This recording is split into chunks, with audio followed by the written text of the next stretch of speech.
মনো চুম কিচেন সকলোকে স্বাগতম জনাইছোঁ। আজি এটা ইভিনিং স্নেক্সৰ ৰেচিপি লৈ আহিছোঁ। তাৰ কাৰণে মই আধা কাপ মুড়ি লৈ লৈছোঁ। এনেই ৰেগুলাৰ মুড়ি আমি যিটো ঘৰত খাওঁ।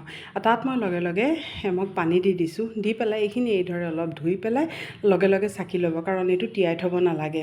আৰু এই ধৰণে এখন চাকনি এখনত মই এইখিনি থৈ দিছোঁ আৰু পানীখিনিও নিগৰি যাবগৈ। আৰু এতিয়া মই তাৰ কাৰণে এটা মিক্সিং বল লৈছোঁ, লৈ পেলাই আৰু এইখিনি ইয়াত মই ঢালি দিলোঁ। যিখিনি পানীখিনি নিগৰি যোৱাৰ পিছত ঢালি দিলোঁ। এতিয়া মই 3টা বইল আলু লৈছোঁ। আলুখিনি মই এই ধৰণে ৰুকি ল'ম। ভালকৈ আলুখিনি ৰুকি ল'ব।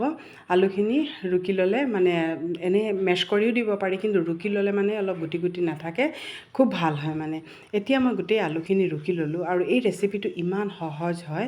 আৰু এতিয়া মই ইয়াত নিমখ দিছোঁ, অলপ হিং দিছোঁ আৰু অলপ মই জিৰা ধনিয়াৰ গুড়ি দিছোঁ আৰু অলপ আমচুৰ পাউডাৰ দিছোঁ আৰু অলপ হালধি পাউডাৰ দিছোঁ, আদা দিছোঁ, নহৰু দিছোঁ আৰু অলপ পিচা জলকীয়া দিছোঁ। দিয়াৰ পিছত অলপ মই পিঁয়াজ দি দিছোঁ। পিঁয়াজ দিয়াৰ পিছত তেতিয়া মই শুকান চাউলৰ গুড়ি দিছোঁ, তেতিয়াহে খুব ক্ৰিস্পি হ'ব। আৰু তাৰ কাৰণে মই শুকান চাউলৰ গুড়ি দি দিছোঁ। এইখিনি গোটেইখিনি মই ভালকৈ হাতেৰে এই ধৰণে মঠি ল'ম। আৰু এই ধৰণে পূৰা ভালকৈ মঠি ল'ব, তেতিয়া মছলা গোটেইখিনি ভালকৈ লাগি যাব। আৰু এতিয়া মই এইখিনি এই ধৰণে অলপ হেৰি কৰি পেলাই থৈ দিম। আৰু এতিয়া ইয়াত অলপ তেল দি পেলাই মই থ'ম। তেল দি পেলাই অলপ ভালকৈ মঠি ল'ম। আৰু এতিয়া দেখিছে নহয়, মানে ভালকৈ মানে মিক্স হোৱা নাই, মানে লদাটো ভালকৈ বন্ধা নাই, অলপ হেৰি হৈ গৈছে। যদি এই ধৰণে হৈ যায় তেতিয়াহ'লে অলপ বেচন মিলাই দিব।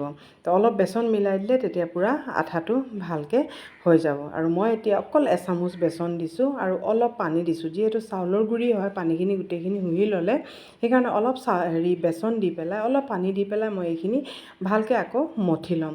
ভালকৈ মঠি ল'লে এতিয়া এইখিনি চাওক, এতিয়া কিমান ধুনীয়া হেৰি হৈছে। এতিয়া মই এইখিনি এটা লাডুৰ নিচিনা শ্বেপ দিম। আৰু শ্বেপটো আপোনালোকৰ নিজৰ ইচ্ছা অনুসাৰে দিব পাৰে।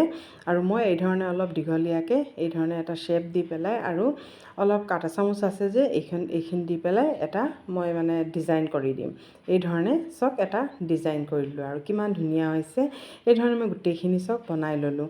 আৰু এতিয়া মই এইখিনি ফ্ৰাই কৰিম। তেলটো গৰম কৰি ল'ম ভালকৈ। তেলটো পূৰা ভালকৈ গৰম কৰাৰ পিছত তাৰপিছত মই এটা এটাকৈ গোটেইখিনি দি যাম। আৰু ইমান সহজ হয়।